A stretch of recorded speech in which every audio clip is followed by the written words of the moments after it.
June 1942. The United States Navy faces the might of the Imperial Japanese fleet, outnumbered, outgunned, and out of time.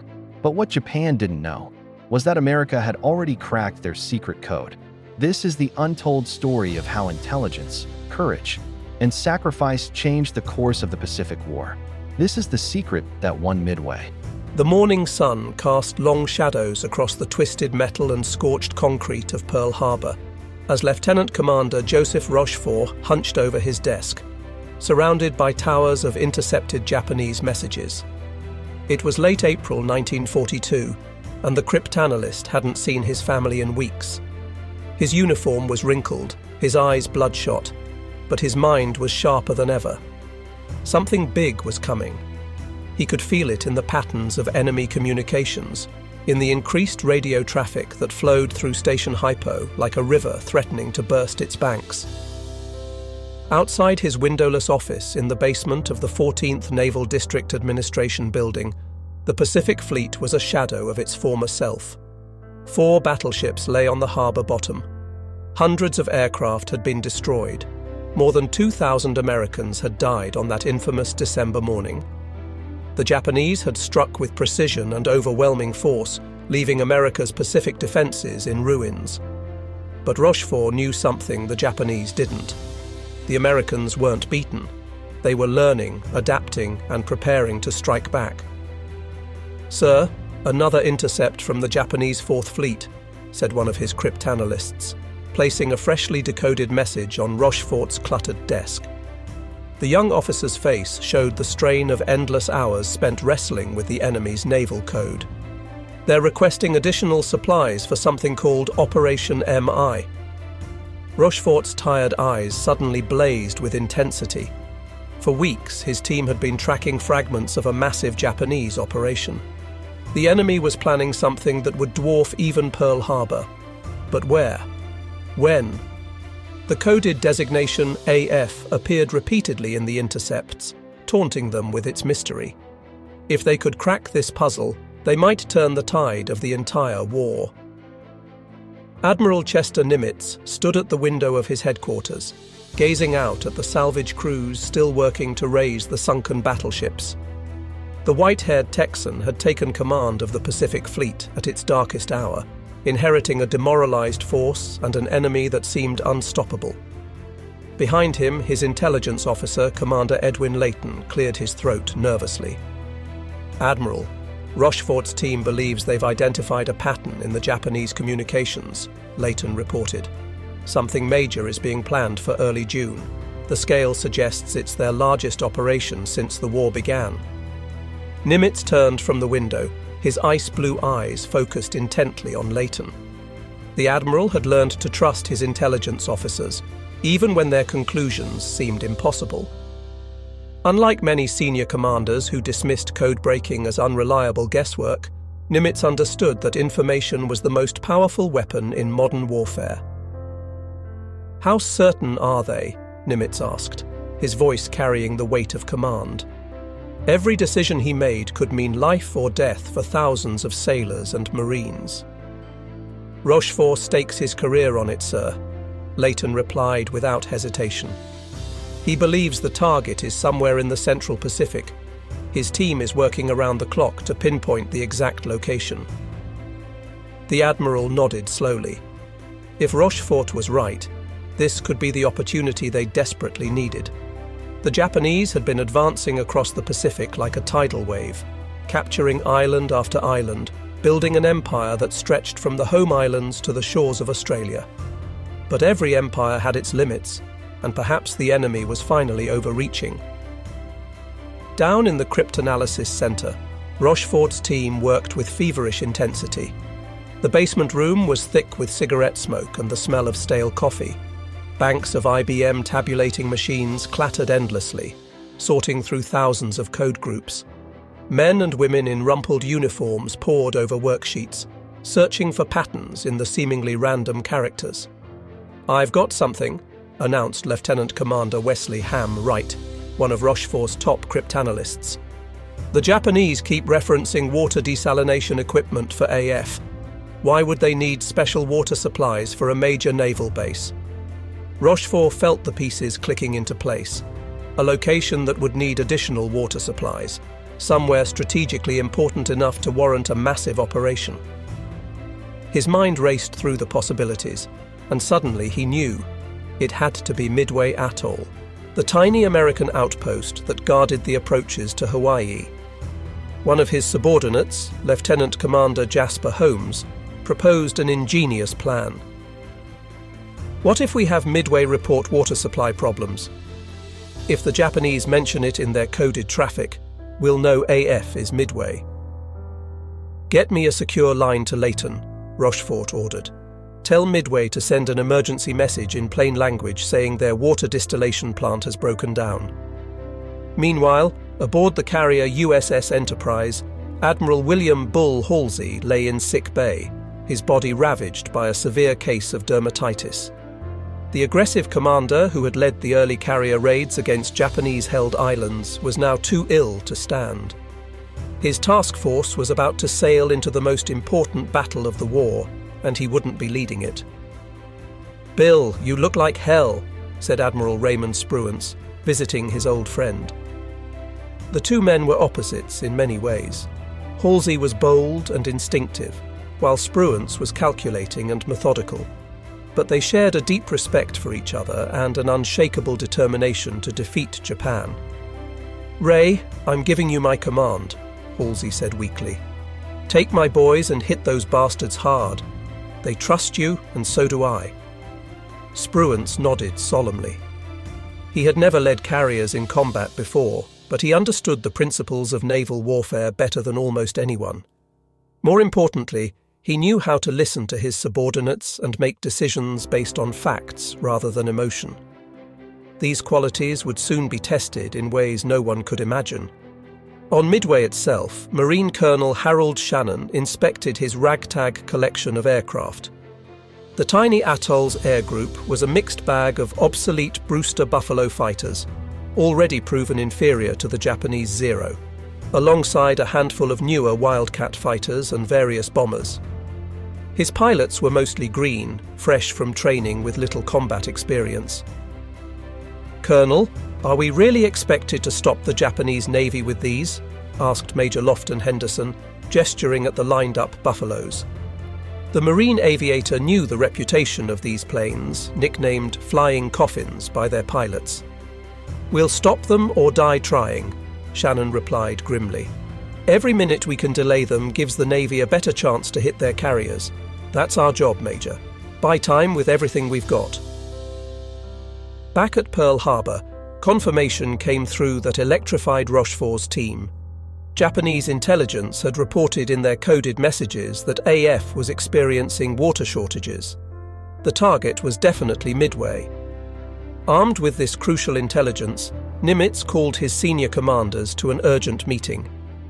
"Gentlemen, we know where they're going and approximately when," Nimitz announced to the assembled officers. "The Japanese are sending at least 4 carriers to attack Midway in early June. This is our chance to ambush them."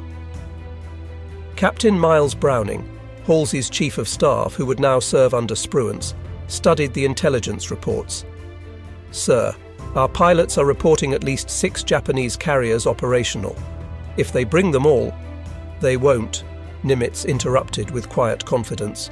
"Our intelligence indicates they're splitting their forces. 2 carriers are heading for the Aleutians as a diversion.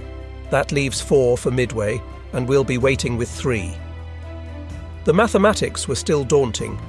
The Japanese carriers, Akagi, Kaga, Soryu and Hiryu, were veterans of Pearl Harbor and the Indian Ocean raids.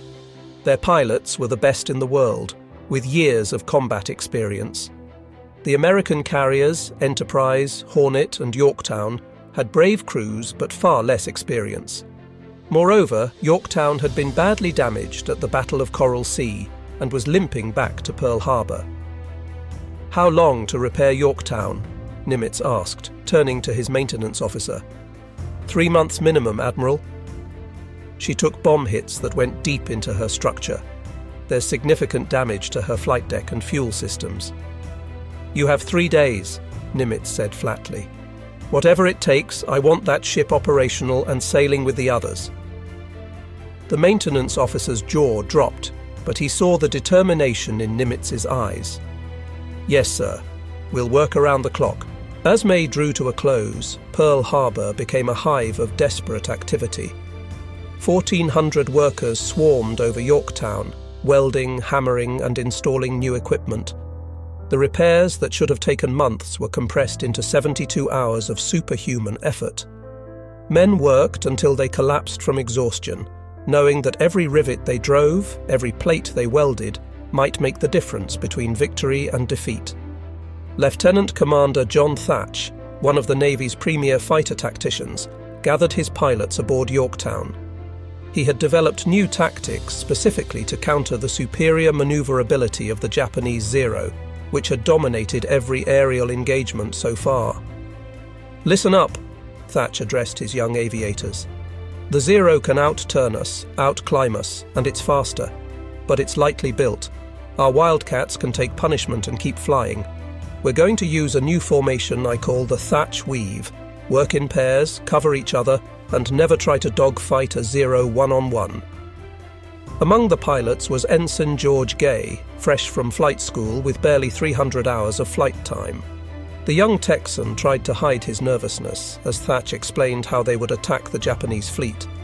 The torpedo bombers would go in low and slow, perfect targets for enemy fighters and anti-aircraft fire. Everyone knew it was practically a suicide mission, but no one voiced their fears. In the intelligence offices, analysts worked to piece together the complete Japanese order of battle. They knew Admiral Isoroku Yamamoto, the architect of Pearl Harbor, was personally commanding the operation. The strike force would be led by Admiral Chuichi Nagumo, who had commanded at Pearl Harbor. The intelligence painted a picture of overwhelming Japanese confidence. They were coming to finish what they had started 6 months earlier. "They're bringing everything," reported one of Nimitz's planning officers. "Battleships, cruisers, destroyers, transports with invasion troops. They intend to take Midway and use it as a base for further operations against Hawaii." "Let them come," Nimitz responded calmly. "The bigger the force, the more they have to lose." On May 28th, Task Force 16, centered on Enterprise and Hornet under Spruance's command, slipped out of Pearl Harbor. The carriers were screened by cruisers and destroyers, their crews at battle stations. 2 days later, on May 30th, Yorktown followed, her hull still bearing fresh welds and patches. The 3 carriers would rendezvous northeast of Midway at a position designated Point Luck, perfectly positioned to ambush the approaching Japanese. Aboard Enterprise, Spruance studied the latest intelligence updates with his staff. The quiet admiral was known for his analytical mind and careful planning. Unlike the impulsive Halsey, Spruance calculated every move, considering all possibilities before making decisions. "The Japanese expect to achieve surprise," Spruance told his staff. "They believe our carriers are still in the South Pacific or back at Pearl Harbor. That overconfidence is our greatest advantage. We must use it wisely." Commander Wade McCluskey, commanding Enterprise's air group, prepared his pilots for what lay ahead. A veteran naval aviator, McCluskey understood both the capabilities and limitations of his aircraft and men. "When we find their carriers, we hit them with everything we've got," McCluskey briefed his squadron commanders. "The dive bombers will attack from high altitude while the torpedo planes go in low. Fighter cover will be limited, so speed and surprise are essential." Among McCluskey's pilots was Lieutenant Richard Dick Best, commanding Bombing Squadron 6. Best was known for his exceptional accuracy in dive bombing, a skill that would soon prove crucial. He gathered his own pilots for a more detailed briefing. "Remember, we're looking for their carriers, not the battleships or cruisers," Best emphasized. "I don't care how tempting the other targets look. We sink their carriers, and we win this war." As May turned to June, both fleets moved toward their fateful encounter. The Americans had positioned themselves perfectly, thanks to their code-breaking success. But intelligence was only part of the equation. The coming battle would be decided by the skill and courage of the pilots, the decisions of commanders under extreme pressure, and the thin margin between victory and disaster that characterized carrier warfare. On Midway itself, preparations reached a fever pitch. Every available aircraft was armed and fueled. Marines dug defensive positions in the coral sand. Radar operators scanned the skies continuously, knowing that the first warning of the Japanese approach would come from their screens. The garrison knew they were vastly outnumbered, but they also knew their role. Hold out long enough for the Navy to strike the enemy carriers. Commander Cyril Simard, Midway's senior officer, made a final inspection of the defences. The atoll's 2 small islands were packed with ammunition, fuel tanks and aircraft. One well-placed bomb could turn the entire base into an inferno. But there was no choice. Everything depended on Midway holding out long enough for the carriers to do their work. As darkness fell on June 3, 1942, American PBY Catalina patrol planes spread out from Midway in long search patterns. These slow, ungainly aircraft would be the first to spot the approaching enemy. Their crews knew that making contact with the Japanese fleet meant almost certain death, as the lumbering patrol planes were easy prey for Zero fighters. But finding the enemy was worth any sacrifice. At 0900 on June 3rd, Ensign Jack Reed, piloting a PBY, spotted ships on the horizon. "Sighted main body," he radioed. "Bearing 262, distance 700 miles. The Japanese invasion force had been found, but the carriers remained hidden. That afternoon, 9 B-17s from Midway attacked the invasion convoy but scored no hits. 4 PBYs equipped with torpedoes attempted a night attack, claiming 1 hit. While these attacks caused no significant damage, they alerted the Japanese that the Americans knew they were coming. At 0300 on June 4th, reveille sounded aboard the American carriers. In ready rooms, pilots received final briefings and wrote last letters home. Mechanics made final checks on aircraft. Ordnance crews loaded bombs and torpedoes. 3 carriers with barely 230 aircraft were about to take on the pride of the Japanese Navy. The odds were steep, but the Americans had advantages. They knew the enemy was coming, they knew where to find them, and they had commanders willing to take calculated risks. Admiral Frank Jack Fletcher, in overall command aboard Yorktown, made the decision that would govern American tactics for the coming battle. Rather than keeping his carriers together for mutual protection, he would operate them separately, reducing the risk of all 3 being caught together. It was a gamble, but the entire operation was a gamble on a massive scale. As dawn approached on June 4, 1942, the stage was set for one of the most decisive battles in naval history. The Japanese came in supreme confidence, expecting to catch the Americans by surprise. Instead, they were sailing into a carefully prepared trap. The US Navy, battered but not broken at Pearl Harbor, was about to demonstrate that American determination and ingenuity could overcome even the most daunting odds. At 0430 hours on June 4th, the pre-dawn darkness over Midway was shattered by the roar of aircraft engines. Lieutenant Commander Joichi Tomonaga led 108 Japanese aircraft from the 4 carriers toward their target. The attack force included 36 torpedo bombers carrying conventional bombs for ground attack, 36 dive bombers, and 36 Zero fighters for escort. As they formed up in the darkness, not one of the Japanese aviators suspected that American carriers lurked nearby, waiting. On Midway, radar operators detected the incoming strike at 0552.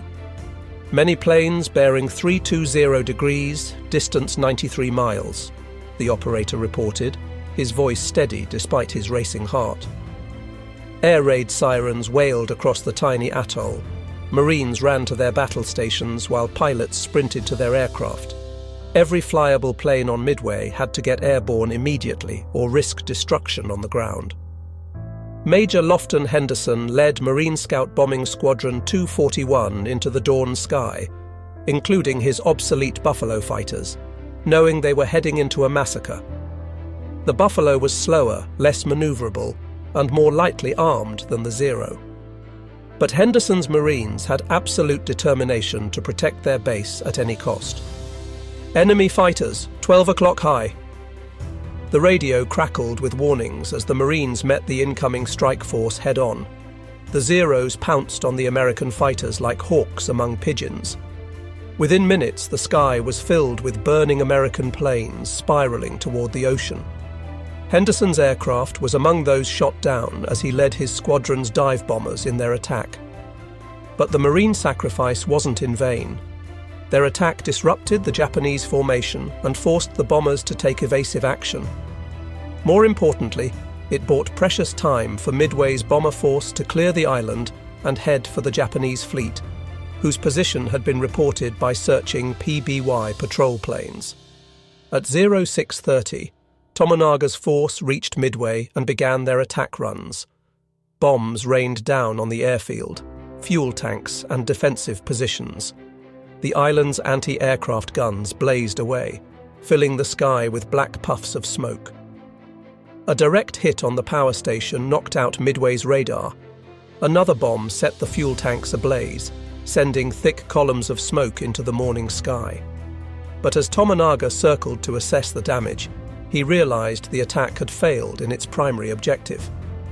The runways were cratered but repairable. Many defensive positions remained intact. Most critically, they had destroyed few aircraft on the ground because the Americans had gotten them airborne in time. Tomonaga radioed back to Admiral Nagumo. "There is need for a second attack wave. This message would trigger a chain of decisions that would determine the battle's outcome." Aboard the Japanese carrier Akagi, Admiral Nagumo faced a dilemma. He had held back 93 aircraft armed with anti-ship weapons, torpedoes and armor-piercing bombs, in case American ships appeared. Should he rearm them with ground attack weapons for a second strike on Midway, or keep them ready for naval targets? At 0715, Nagumo made his fateful decision. Rearm the aircraft with bombs for land attack. Crews immediately began the laborious process of removing torpedoes and replacing them with conventional bombs. It was dangerous work on crowded hangar decks, with armed ordnance being moved around volatile aviation fuel and ammunition. Unknown to Nagumo, 200 miles to the northeast, American carriers were already launching their strikes. Admiral Spruance, commanding Enterprise and Hornet, had made the crucial decision to launch everything he had at maximum range. It was a calculated risk. His planes would barely have enough fuel to return, but it would catch the Japanese at their most vulnerable moment. "Pilots, man your planes!" The order echoed across the American flight decks. Lieutenant Commander John Waldron led Hornet's Torpedo Squadron 8, knowing the odds against his slow, vulnerable Douglas TB Devastators. In his ready room briefing, he had been brutally honest with his men. "If we run out of gas, we'll ditch together. If only one of us makes it through, he'll hit a carrier. May God be with us all." Among Waldron's pilots was Ensign George Gay, the young Texan who would soon become the sole survivor of his squadron. As Gay climbed into his Devastator, he checked his rear gunner's position. Radio man Bob Huntington gave him a thumbs up, trying to mask his own fear with bravado. By 800, the American strike was airborne, but scattered. The different squadrons became separated in the clouds, each group proceeding independently toward the estimated Japanese position. This lack of coordination would prove both a weakness and, paradoxically, a strength in the coming engagement. Meanwhile, Nagumo's problems were multiplying. At 0728, a scout plane from the cruiser Tone finally reported 10 enemy surface ships bearing 10 degrees, distance 240 miles from Midway, course 150 degrees, speed 20 knots. The pilot hadn't identified ship types, a crucial oversight that left Nagumo uncertain whether he faced carriers or merely a surface force. "Suspend rearming operations," Nagumo ordered. But confusion reigned on the Japanese hangar decks. Some aircraft were fully rearmed, others were half converted, and ordnance was scattered everywhere in the rush to complete the changeover. The delay would prove fatal. At 0820, the Tone Scout plane sent another report that chilled Nagumo's blood. Enemy ships are accompanied by what appears to be a carrier. The Americans had carriers at sea, and his own aircraft were in chaos, caught between configurations. Worse, his first strike wave was returning from Midway, low on fuel and needing to land immediately. The first American attacks came from Midway-based aircraft, Marine dive bombers and Army B-17s attacking from high altitude. These uncoordinated attacks scored no hits, and the Japanese carriers easily evaded the falling bombs. Zero fighters slaughtered the Marine planes, but each failed attack forced the Japanese carriers to maneuver, delaying flight operations. At 0920, Lieutenant Commander John Waldron spotted the Japanese fleet through breaks in the clouds. His torpedo squadron was alone, having become separated from the fighters and dive bombers. Waldron knew attacking without fighter cover was suicide, but he also knew this might be their only chance. "Attack immediately," Waldron ordered, leading his 15 Devastators down toward the Japanese carriers. The Zeros were waiting. As the slow torpedo bombers lumbered toward their targets at wave-top height, the Japanese fighters attacked ferociously. One by one, the Devastators burst into flames and crashed into the sea. Ensign Gay watched in horror as his squadron mates died around him. Waldron's plane was hit and cartwheeled into the ocean. Others exploded in mid-air or broke apart under the concentrated fire. Gay pressed on, his gunner Huntington firing desperately at the swarming Zeros until he was killed by a burst of cannon fire. Gay released his torpedo at the carrier Soryu, then flew directly over the ship so low he could see the faces of Japanese sailors. Moments later, his plane was riddled with bullets and crashed into the sea. Wounded but alive, Gay inflated his life jacket and hid under a floating seat cushion, becoming an unwilling spectator to the battle's climax. Torpedo Squadron 8 had been annihilated. All 15 Devastators were shot down. Of 30 men, only George Gay survived. Their torpedoes, plagued by technical problems, either missed or failed to explode. But their sacrifice had not been in vain. The attack had pulled the Japanese fighter cover down to sea level, leaving the high altitudes undefended. More American torpedo squadrons arrived and met similar fates. Enterprise's Torpedo Squadron 6 lost 10 of 14 aircraft. Yorktown's Torpedo Squadron 3 lost 10 of 12. The obsolete Devastators and their defective torpedoes seemed to validate Japanese confidence in their superiority. But the repeated attacks were forcing constant evasive maneuvers, preventing Nagumo from launching or recovering aircraft. By 1020, the Japanese carriers were in chaos. Returning aircraft from the Midway strike circled overhead, desperately low on fuel. The flight decks were crammed with aircraft being refueled and rearmed. Bombs and torpedoes were scattered on the hangar decks. Fire safety procedures were being ignored in the rush to prepare a strike against the American carriers.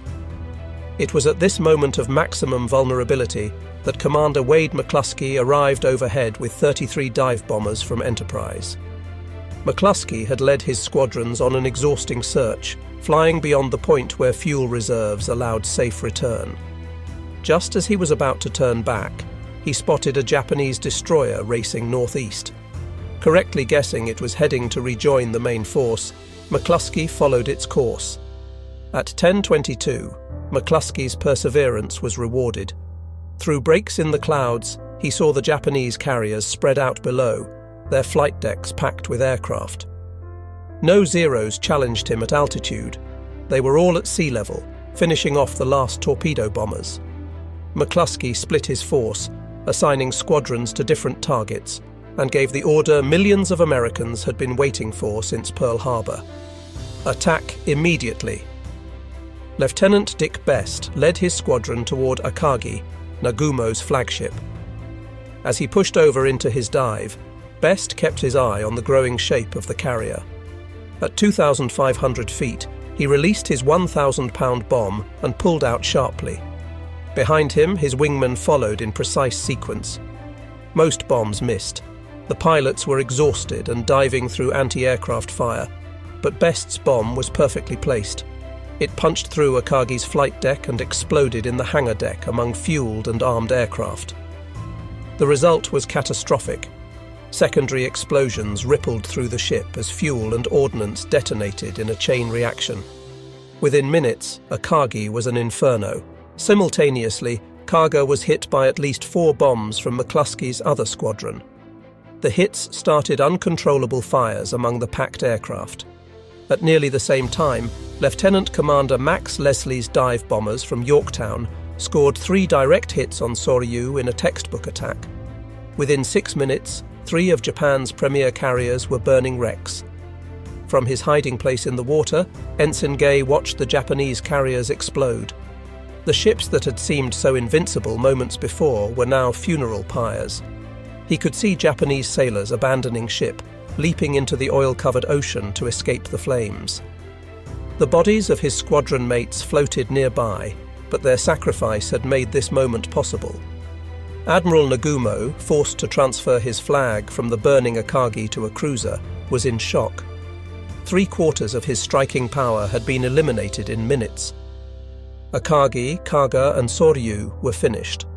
Only Hiryu remained operational, racing northwest to escape while launching a counterstrike. The Japanese Navy's aura of invincibility, built through 6 months of victories, had been shattered. But the battle wasn't over. Hiryu's counterstrike found Yorktown early that afternoon. Despite determined defense by fighters and anti-aircraft fire, Japanese dive bombers scored 3 hits that left the American carrier burning and listing. Damage control parties fought desperately to save the ship, and their efforts seemed successful until a second strike by torpedo bombers put 2 more torpedoes into Yorktown's hull. Admiral Fletcher transferred to a cruiser, passing tactical command to Spruance. Yorktown's crew abandoned ship, but the tough carrier refused to sink. She would remain afloat until June 7th, when Japanese submarine Y-168 found her and delivered the final torpedo hits that sent her to the bottom. The loss of Yorktown was painful, but by then Hiryu had joined her sisters in destruction. Late on June 4th, dive bombers from Enterprise found the last Japanese carrier and left her burning from stem to stern. 4 Japanese carriers, the core of the force that had attacked Pearl Harbor, now lay on the bottom of the Pacific. As darkness fell on June 4th, American pilots returned to their carriers with barely fumes in their tanks. Many aircraft, damaged in combat or out of fuel, ditched in the darkening seas. Destroyers raced to rescue pilots from the water. The human cost had been high, but the strategic victory was complete. Admiral Spruance, cautious and calculating, resisted the temptation to pursue the retreating Japanese. He knew Yamamoto's battleships were somewhere in the darkness, and his pilots were exhausted. Better to preserve his victory than risk his carriers in a night engagement where battleship guns could be decisive. It was a controversial decision, but it proved correct. As June 5th dawned, American search planes found only burning hulks and scattered survivors where the Japanese fleet had been. The few remaining Japanese aircraft, launched from cruisers and the crippled carriers before they sank, made desperate attacks but achieved nothing. Over the next 2 days, American forces continued attacks on the retreating Japanese, sinking the heavy cruiser Mikuma and damaging other vessels. The statistics were staggering.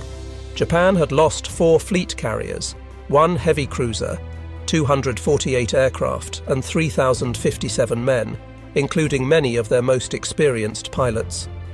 The Americans had lost 1 carrier, 1 destroyer, 147 aircraft, and 362 men. But the numbers only told part of the story. Japan's offensive capability in the Pacific had been permanently crippled. The initiative had passed to the Americans. In the aftermath, both sides sought to understand what had happened. For the Americans, the victory validated their faith in intelligence and calculated risk-taking. Nimitz's decision to trust his codebreakers, Spruance's careful tactical decisions, and the incredible courage of the pilots had combined to achieve what seemed impossible. For the Japanese, Midway was a stunning reversal that exposed fundamental flaws in their planning and doctrine. The assumption of superiority, the complex operational plan that dispersed their forces, the failure to adequately scout for American carriers, and the crucial minutes of vulnerability during the rearming process had all contributed to disaster. But perhaps the most important factor was the sacrifice of the American torpedo bomber crews. Their seemingly futile attacks had created the conditions for victory by disrupting Japanese operations and pulling down the fighter cover. Men like John Waldron and his squadron had known they were flying to almost certain death, but they pressed home their attacks anyway. As news of the victory spread, America erupted in celebration. After 6 months of defeat and retreat, the United States had won its first major victory against Japan. The road to Tokyo would be long and bloody, but Midway proved it could be travelled. The Japanese Navy, which had seemed invincible since Pearl Harbor, had been decisively beaten by a smaller American force. In Japan, the government hid the extent of the defeat from the public. Returning sailors were isolated to prevent word from spreading. The official story claimed a great victory, but the Navy knew the truth. The offensive phase of Japan's war was over.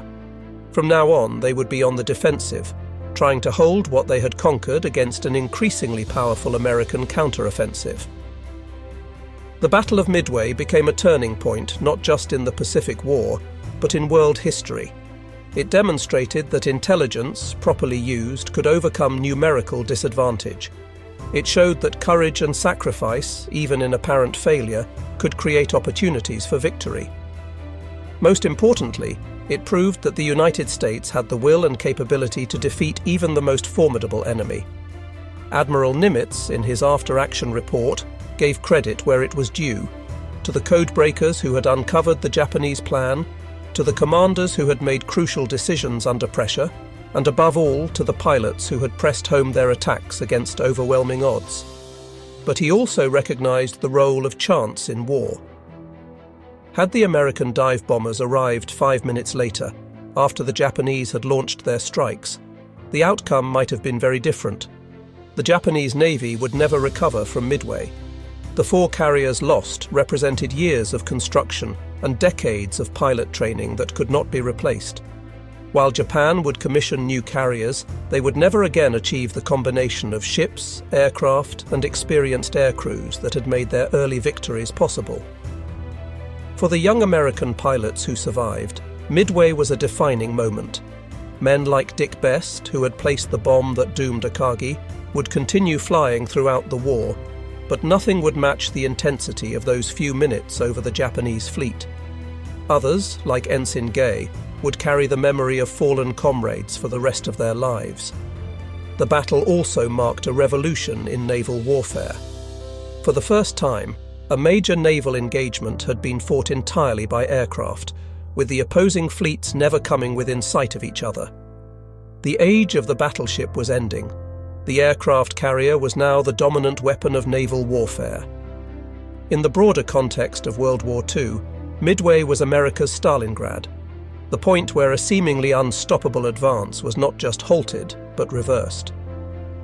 Combined with the grinding attrition of Guadalcanal that would follow, it marked the beginning of Japan's long retreat across the Pacific.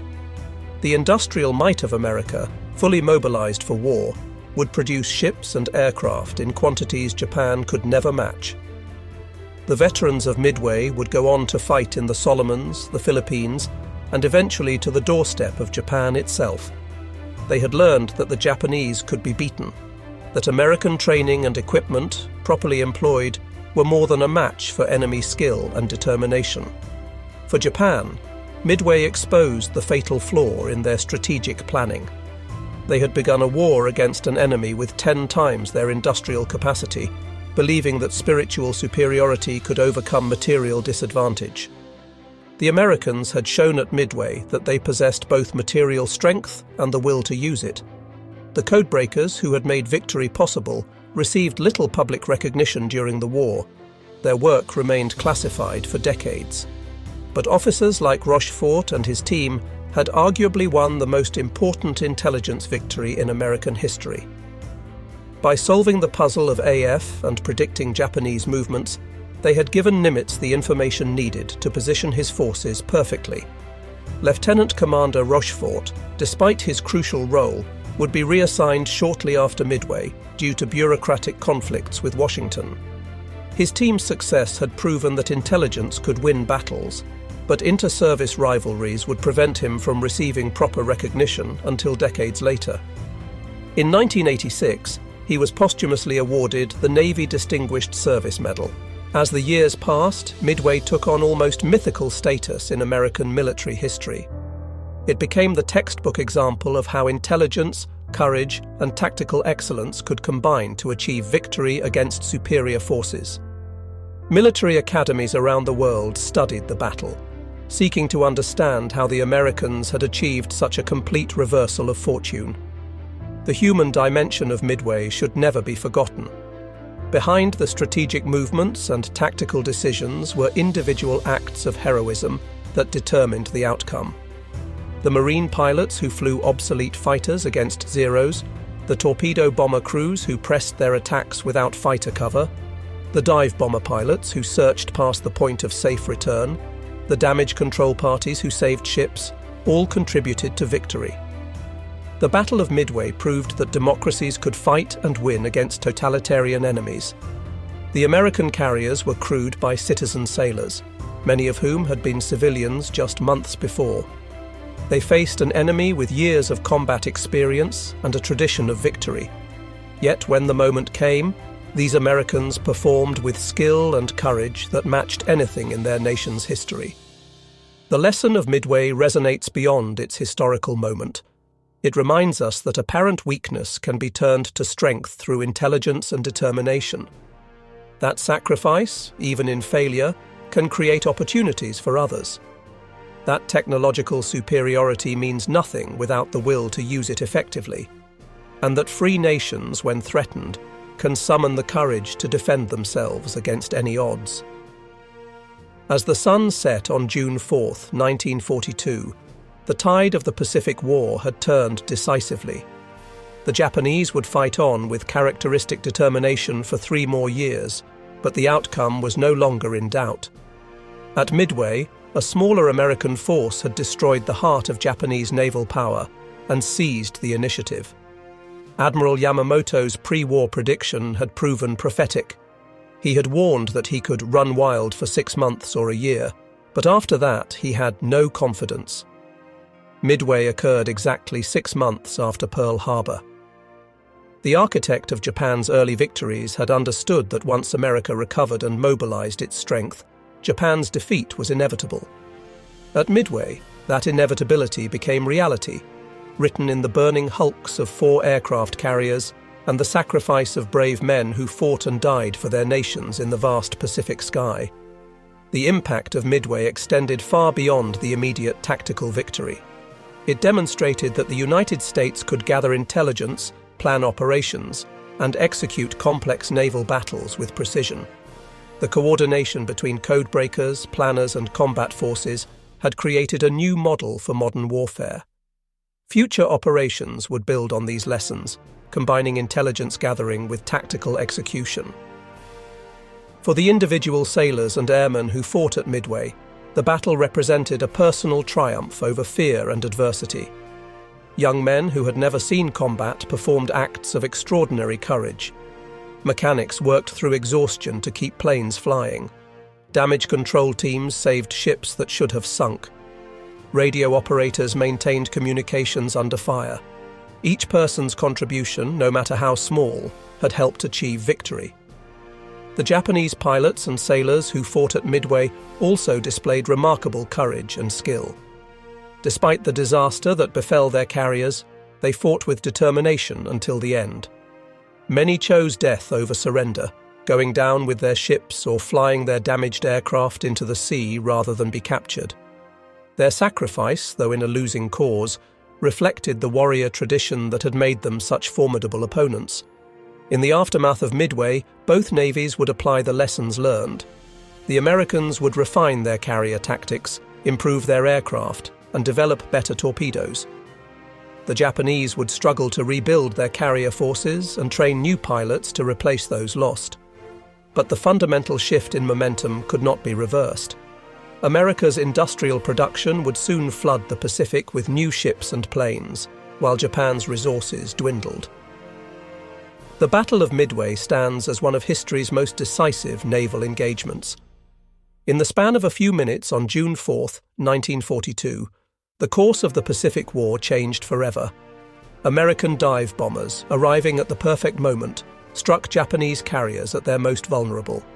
The resulting destruction ended Japan's offensive capabilities and began the long American advance across the Pacific. Today, Midway Atoll is a wildlife refuge, its runways abandoned and its facilities crumbling. But the waters around it remain hallowed ground, where brave men from both nations fought and died in a battle that shaped the modern world. Their sacrifice reminds us that freedom requires vigilance, that intelligence and preparation can overcome seemingly insurmountable odds, and that ordinary people can achieve extraordinary things when their nation's survival is at stake. The legacy of Midway lives on in the United States Navy's emphasis on intelligence, carrier aviation, and flexible tactics. It proved that naval warfare had entered a new age, where information was as important as firepower, where aircraft could sink the mightiest ships, and where victory went to those who could adapt fastest to changing circumstances. These lessons continue to guide naval strategy in the 21st century. As we remember Midway, we honor not just the victory, but the men who achieved it. From Admiral Nimitz making strategic decisions at Pearl Harbor, to Ensign Gay floating in the ocean watching his squadron's sacrifice bear fruit, each participant played a vital role. Their combined efforts turned potential defeat into decisive victory, changing the course of history and demonstrating that free peoples, united in purpose, can overcome any challenge. The Battle of Midway was more than a military victory. It was a triumph of intelligence over ignorance, preparation over complacency, and courage over fear. It showed that America had the will and ability to fight a global war and win. Most importantly, it proved that the values of democracy and freedom, defended by brave men and women, could prevail against tyranny and aggression. That lesson, learned in the waters around a tiny Pacific atoll, remains as relevant today as it was on that fateful June morning in 1942.